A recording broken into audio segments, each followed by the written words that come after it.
Karnataka goes to polls in 2023, an election that will be keenly watched as the question in everyone's mind is, will the BJP manage to capture Karnataka? The party's prospect and fortune in the state, amongst many other things, is also tied down to one man, B.S. Yediyurappa. And if you follow Karnataka politics closely, you would have known that he made a dramatic announcement last week. Yediyurappa said that he will not be contesting the elections, but his son B.Y. Vijayendra will be representing the Shikaripura constituency in Shimoga district. So why did Yediyurappa make this announcement? What are his intentions? What are the internal surveys of the Congress and the BJP saying? How is all this connected? I am Dhanya Rajendran and I'll bring you BJP's Karnataka story. And after this segment, a very special guest joins me in this week's interview. I am most probably going to be retiring at the end of the year, as I had announced at the beginning of the year. I was told, why would I want to go and play out in the sun and become dark, and who's going to marry me? Because as if that was my biggest concern in life, not trying to become number one in the world, but actually finding a suitable husband. So now why did Yediyurappa make that announcement? For understanding this, we have to rewind to 2018. At this time, B.Y. Vijayendra had set up camp in the Mysuru region, which is not the BJP's traditional vote bank. He had been working there for months and he expected that he would be the BJP candidate from Varuna constituency in Mysuru. But at the very last minute, the BJP High Command decided that they will not give the seat to B.Y. Vijayendra. This came as a nasty shock to Vijayendra and Yediyurappa, but they could not do much about it. So by making this announcement now, Yediyurappa is essentially doing two things. One, he is making his intention clear to the party. He does not want any nasty surprises this time around like in 2008. He wants his son to get a seat. The second thing he's doing is he's sending a message to the BJP's High Command. He has made his intention clear. How are you going to respond to it? Will the BJP say yes or no to Vijayendra? The ball is now in the BJP's court. That takes us to the next question. Can the BJP afford to distance itself completely away from B.S. Yediyurappa and his family? Yediyurappa is no longer as powerful or popular as he was, but the fact is that he still remains the tallest leader in the BJP and the most popular leader from the Lingayat community. Let's look at a bit of numbers. In 2013, Yediyurappa did not contest from the BJP, he contested under the banner of the Karnataka Janata Paksha. The KJP in that election won around 9.8% votes. Yediyurappa was at the peak of his popularity. The Lingayats were very angry at the BJP for treating him unfairly, and so Yediyurappa could manage to get this vote. Of course, 2023 things are not the same. Yediyurappa cannot manage to get 9.5% vote, but if he says, I'm angry with the BJP, do not vote for that party, he can still manage to sway something between 2 to 5% of votes. In a scenario when every single vote, every seat counts, can the BJP afford to say no to Yediyurappa? There are two thoughts within the party. One section believes that no, Yediyurappa's demand has to be met with. The party cannot say no to him simply because he can take away a certain percentage of votes. The other thing is that the BJP's game is not 2023. It is 2024 Lok Sabha elections. Last time the BJP won 24 seats from Karnataka. This time they have to win at least 20 seats. The time period between 2023 to 24 is very short for a controversy to die down if someone like B.S. Yediyurappa feels that the party has treated him unfairly. Because there is a section of people who will side with B.S. Yediyurappa and discard the BJP. So these leaders believe that they cannot afford this kind of controversy now. So it is better to give the seat to B.Y. Vijayendra and also, if the BJP comes to power, accommodate him in the government. Now there is the other section which thinks that the party should not be held hostage to any demands put forward by the father and son. They think the BJP can win without Yediyurappa's presence. Now what is their reason for thinking so? There are many internal surveys and reasonings why they believe so. The first primarily being that their surveys suggest that Prime Minister Modi's popularity in Karnataka has increased ever since 2018. Whether it's the way the government dealt with the pandemic or the vaccination process, Narendra Modi is more popular in Karnataka, which means more votes for the BJP is what this section believes. The second is that Karnataka has never seen this kind of polarization. Before, it used to be in the coastal districts, but now polarization has spread to almost every region in the state, and the BJP surely knows that this polarization will only help them. The third thing that the BJP is banking on is the internal fight in the Congress. Congress leaders Siddaramaiah and DK Shivkumar both want to be chief minister. Both don't like each other, and the BJP hopes that this fight will become such a huge spectacle by 2023 that it will harm the Congress and help the BJP. The fourth reason is the Lingayat themselves. Where will this community go? In front of them is the JDS, which is the Vokkaliga party. Then there is a Congress, which is basically Nahinda plus minorities party.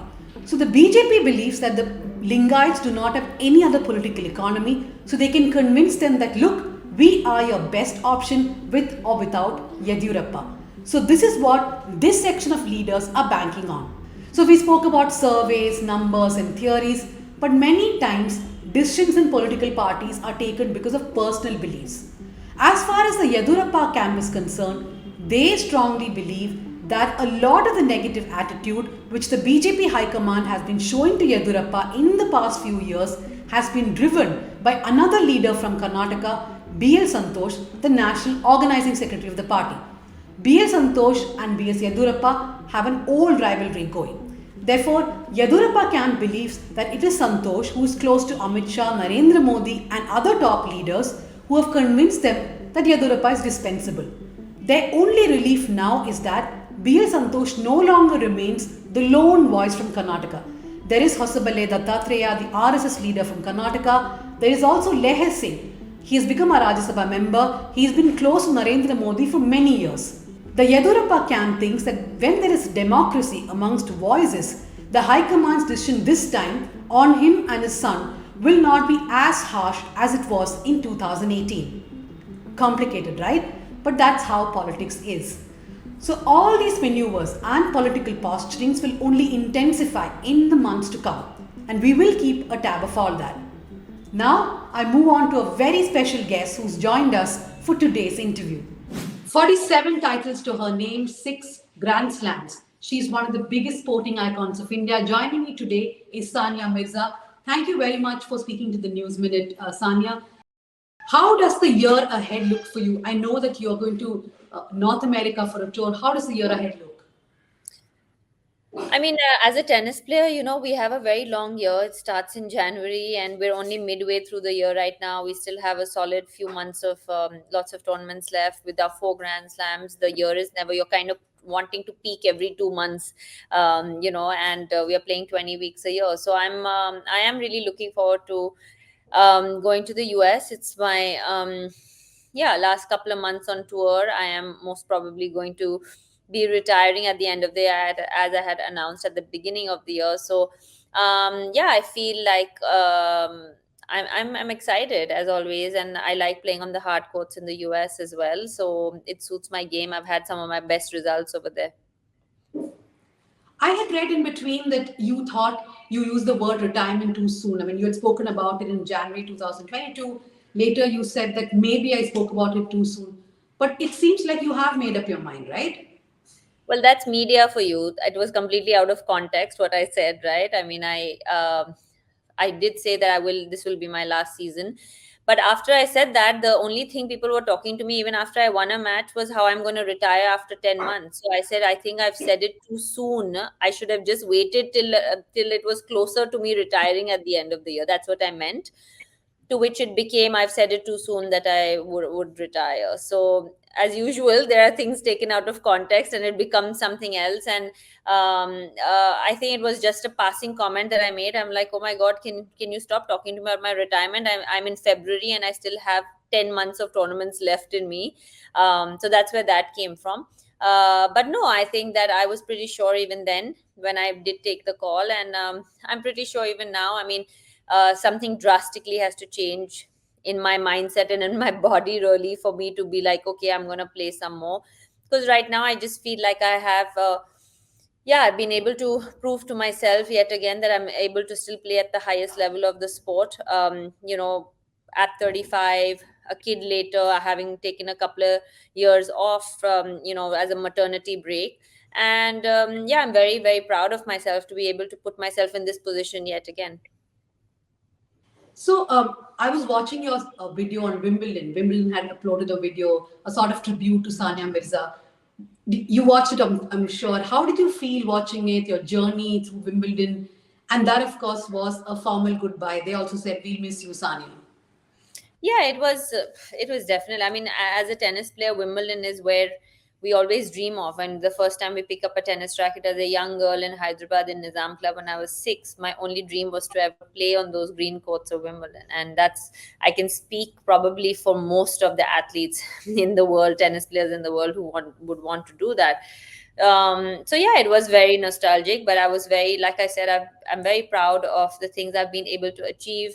Not only playing there for so many years, but also being able to win there has been something extremely special. And those are the memories that I have. I mean, those are the victories I have worked all my life for, but those are also the memories that I will take along with me for the rest of my life. Sania, those who track your career very closely say that despite you saying this in Jan 2022, your form has picked up a lot of notches. So, do you think there could be any change in your thoughts, perhaps by the end of the year, if the form really picks up a lot more? I don't know. I mean, it's unlikely because the reason I said that I would retire or this would be my last season is not because of my form or for the level of tennis that I can play. Obviously, I'm able to still play at the highest level. So the problem isn't the tennis. The problem is more, I mean, priorities change as you get older. Emotionally and mentally, it's getting harder for me to push day in and day out every day, because to be a professional athlete and a top professional athlete requires so much more than just physical ability to play tennis. And I think that a lot of people probably don't realize how much it takes out of you to be able to put in that effort day in and day out.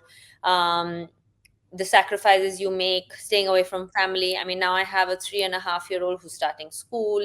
I want to be part of that journey with him. I want to be part of where. So a lot has to do with that. A lot has to do with my body. I mean, I'm playing with two torn meniscuses right now in my knees. So it's not long term. I don't think I can keep doing that. I mean, I have to also look after my body at the end of the day. I've had a very good career. I've been able to achieve more dreams than I could have ever imagined in my life. I've been able to become number one in the world, and these were all my goals, and I've been able to do that. So, for me, it just feels like it's time to do something else. And the good thing is I'm only 35, so. So, in the video, you were also recalling, in your father, mother too, about how people would just dismiss your tennis ambitions and saying, "Do you really think you're going to become a tennis star?" Did those doubts really increase after you became a mother? I know that you've spoken about it and you have proven people wrong. So, how has that journey been? In my life, my goal has never been to prove anyone wrong. It's only been to prove myself right. And I think that it's not really so much about other people. I'm mostly me against me. I could have easily, after when I got pregnant, I mean, I had already been number one in the world, already won grands. I could have just called it, right? It is a much easier thing to do. But I put on 26 kilos, or I don't know, 25 kilos after his hand or with his hand. And um I mean, why should I put in all that effort to get back into playing fighting shape and getting back to being at the top of the game again? It's my own ambition. It's not really to do with anybody else. So that journey actually has been really fruitful because it's just shown me how mentally strong I am, how I'm able to still go against odds in many ways. And when people used to say that, I mean, it didn't really make a difference because I had become so immune to and used to being that odd one out, where a young girl from Hyderabad was playing tennis, and which already was like, what? Like, where's that coming from, right? I mean, we came from a country of, especially 30 years ago, it was only and only cricket. So, and especially for a girl to say, I want to play Wimbledon one day was unheard of. So, I had become very used to being the odd one out. And I actually enjoyed it because I felt like these are challenges and I like challenges. So, Hmm. As your T-shirt very famously said, "Well-behaved women rarely make history." Right? Um, you said that you're just 35. You will find something else to do. So, where do you see yourself? Maybe a few years down the line, contributing to tennis in India itself, maybe part of the administration, coaching. I know it's too soon to ask, but have you thought of these things? Well, I already run a tennis academy in Hyderabad, which is probably one of the best tennis academies in the country. It is made on 4 acres with 12 tennis courts and a clubhouse and a pool and everything that you can ask for and everything that I never had growing up. So the goal was, and that the goal was to try and give back to obviously Hyderabad, to the country, to India, but also to give the opportunity for the young kids that we never had. We never had an opportunity to go and play on the best courts in the world, and we never had that opportunity to have the best facilities in the world. So that academy has been on for the last 8 years, actually. So I already have that in place. I'm starting some academies in Dubai, which I base out of on and off between. So I shuttle between Hyderabad and Dubai, and I don't know. I mean, I haven't really thought of it, to be very honest. I'm still really focused. I'm a very like in general, I'm a pretty short term goal oriented person. Like, I think about goals that I want to achieve in a week or in a couple of weeks or tomorrow. I don't really think about, oh my god, what am I going to do in 1 year. Like, I don't really think of life like that, because a lot can change in life. So I just sort of live every day and set new goals every single day. So I mean, I'm sure I'll find something, and I'll find that motivation to have that goal again. I just don't know what. Maybe some commentary here and there. I mean, there could be anything. I would love to help out, of course, if I can help out Indian tennis in any way, whatever way that may be. Yeah, I would love to do that as well. I think we should exchange note because I'm also a very short-term planning person. Breaking news is my next plan. What is the next news that is going to break? And I never understand people who make long-term plans for anything. Sanya, do you think Indian tennis is not doing that well? I mean, your 27 came more than a decade ago. Somdev's was 62 was in 2011. We have not had any players in the top 100 in the last few years.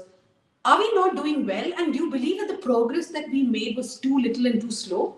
I would like to say that I don't think that we've progressed as much as we expected. I think that's probably the way to put it. I think that after the success I had in singles first, and then I had in doubles later. I mean, we would have thought that there would be this whole revolution of young girls coming out, and just the way it happened in China or in Russia or in Czech Republic. When you get one champion, after that it kind of just follows, right? Like, you get tens and 20 people are just coming, and unfortunately that didn't happen. But that's not necessarily only a problem to do with the tennis player, or with the tennis players. It has to do with, in general, the lack of system that we don't have. It is you Tennis is probably the most global sport in the world, individual sport in the world.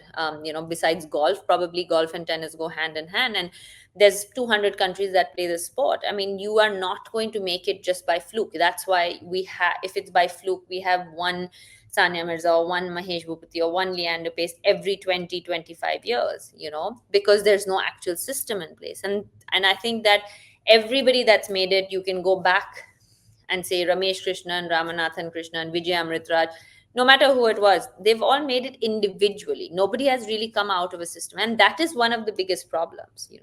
We cannot expect tennis players, because there's a lot of financial burden when you play tennis. Nothing is paid for. You are putting in a lot of money. It's not it's very difficult for a normal person to take out 80 lakhs 1 crore a year and go and travel and get nothing in return, or no guarantee to get in return.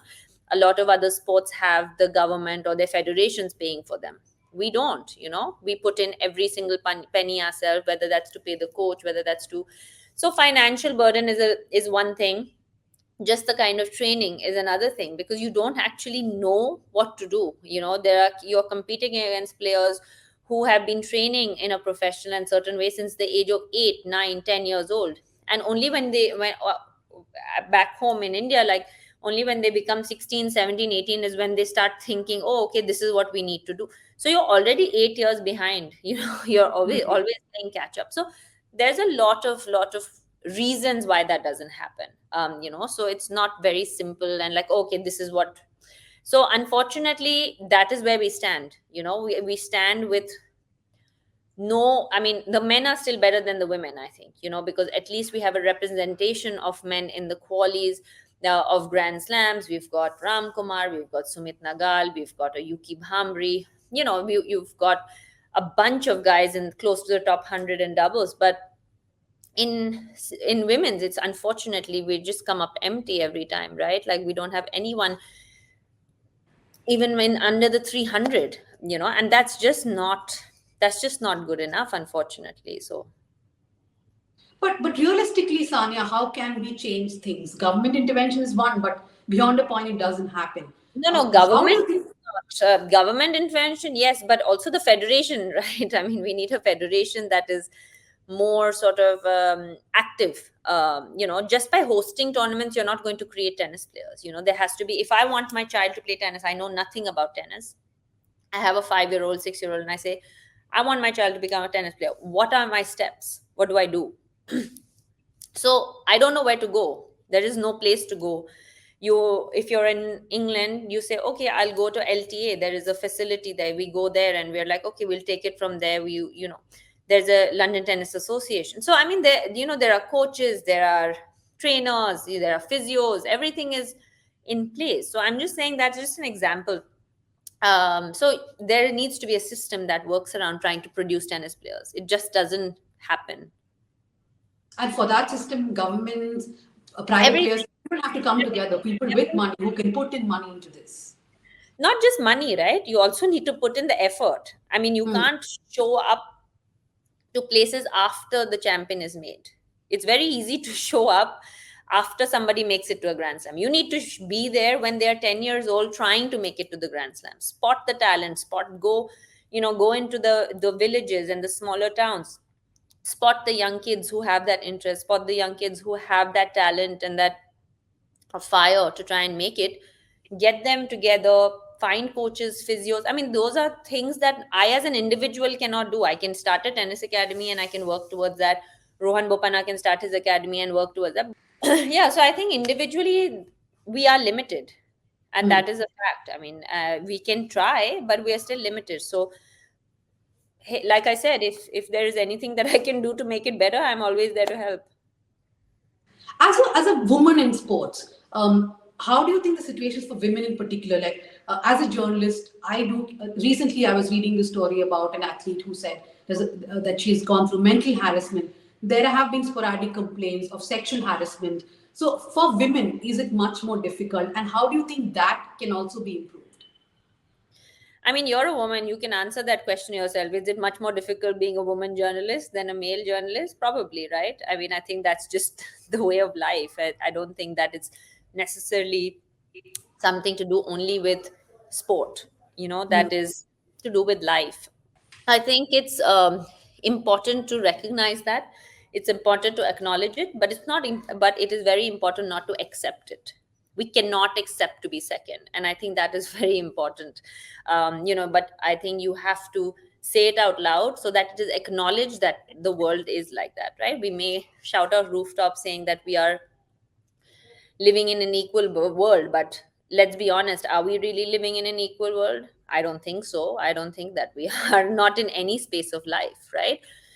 If you walk into an office, a woman is not first based on, not all the time, but most of the time is not first based judged on what her qualification is. She's judged on the way she looks, and that is a fact. And a lot of people don't like it when it's said to them, but that is how it is. It is so deeply subconsciously in our minds that a woman should look a certain way or be a certain way. So it's the same in sport, it's the same in journalism, it's the same in any office you walk into.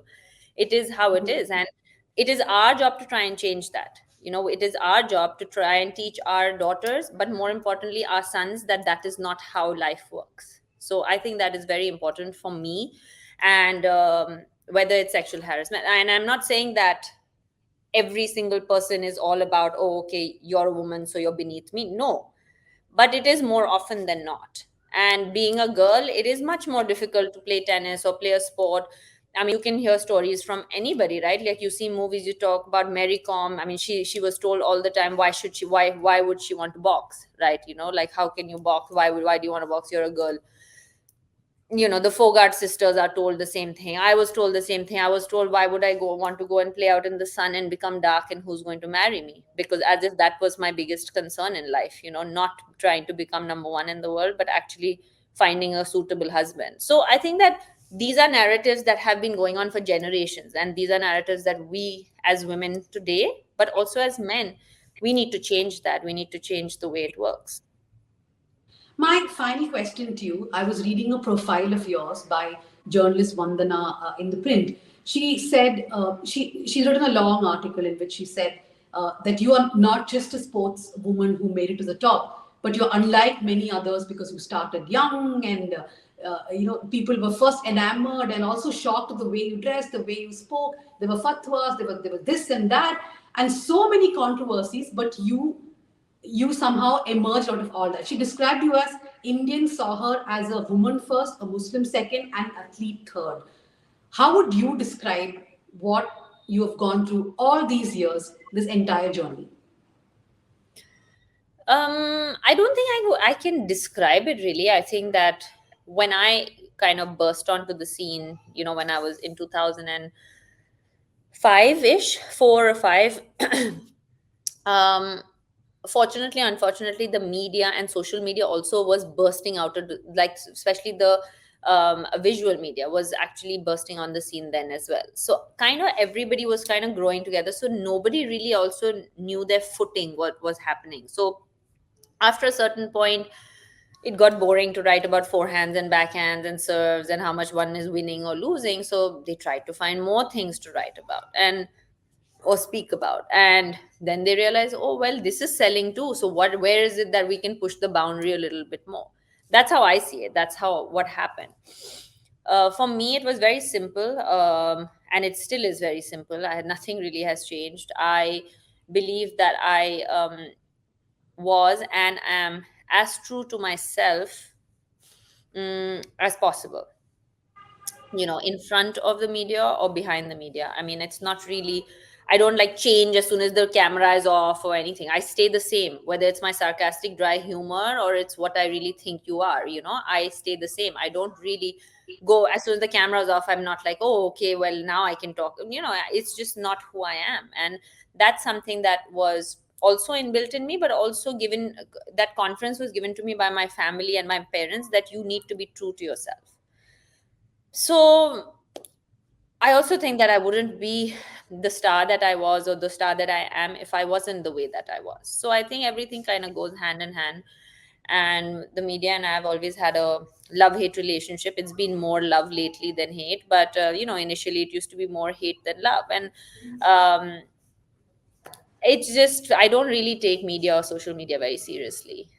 At 35, of course, at 18, it's a lot harder to accept that, or acknowledge that. But at 35, it's very simple for me. I'm very happy and grateful for where I am in my life. And so I don't really take, what people say or what people think really very seriously to my heart at all, because I'm very secure of the person that I am and the woman that I am. And I will keep standing up for what I feel is right, whether somebody else likes it or not. I will stand up for what's right, no matter what people think. That's Sania Mirza's parting line. Thank you very much, Sania, for speaking to the News Minute. She's made it clear that she is going to retire. This is going to be her final tournament year. India will miss this sporting icon, so will the world. But Sania Mirza is here to stay and do her bit for Indian tennis, Indian sports, and much more. So we will keep watching out for that. And Thank thank you. you to all the viewers who tuned in to the News Minute. Thank you. Bye. Bye.